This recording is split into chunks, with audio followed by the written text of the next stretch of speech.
Hello everyone, welcome to this week's Reading Friday episode, and we continue with the book Fatherless Daughter, compiled Epochs of a Journey by Diane Constantine.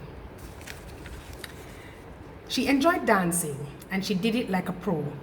Her hips did not lie and neither did her waistline. That girl was a bubbler and not the Pepsi type. I always had to pull her from the ring because she knew how to draw a crowd, and if she were not hauled away, she would not stop. She tricked me once though. She told me that she had no money to attend the fete, and I believed her. I paid for her and I bought us drinks. She went on to star her show as usual, and we had a good time before the event ended. On our way home, she started boasting by showing me the amount of money she had in her pocket. And because I was taller and bigger than her body-wise, I simply held her down at the bus stop and recovered all I expended, even though I did it with no expectation for it to be returned. She never tried that with me ever again. Fifth form heralded an era of doubt, surprises, teenage pregnancies, changes at school and home.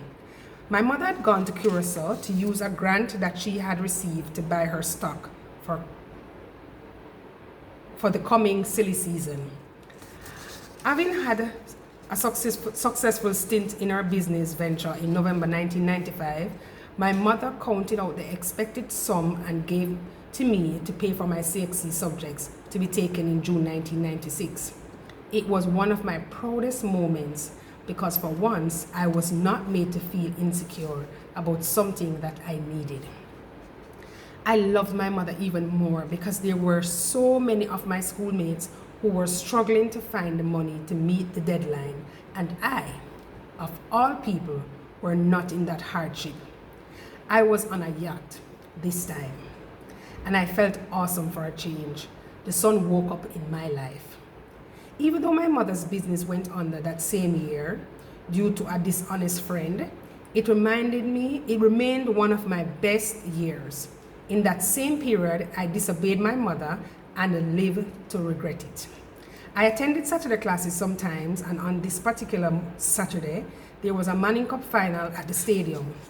My mother had warned me not to go because I was too small, and based on the schools that were competing, a certain kind of crowd would be inside the stadium. I submitted to peer pressure and accompanied some of my friends to the match. I wasted that entire attendance. I had no fun. All I saw was a night falling and how my mother would dust me out when I arrived home. I cannot even recall anything about that event. It is all a blur, a point in life that I have no memory of, a senseless decision which I tried not to ever repeat. When I returned home, mentally soaking my body in a bale of garlic to not feel the heat of the strap, my mother did not lift a finger at me. She instead said, "When someone trusts you, you should never do anything to betray that trust." A butcher's knife went through my soul, and it pained me even more because I did not have any fun. It was simply not worth it. A beating would not have wounded me that badly. Disobedience warrants reprimand, and so many of what we go through in life is in direct relationship to our disobedience to Father Elohim. He gave us our parents, guardians, and teachers to serve as earthly authority to which we ought to be obedient. Remember, my friends, get your book. It is a lovely set of stories. It's not just one story. It's not a sad story. It's not even cliche in what the title suggests. Get your own copy and have a read. And also for those who have already bought their copies and read it, please remember, leave a review. Send it to me then. I can always share it and I can always take from it what I need to in terms of improvement. Thank you. Have a great weekend.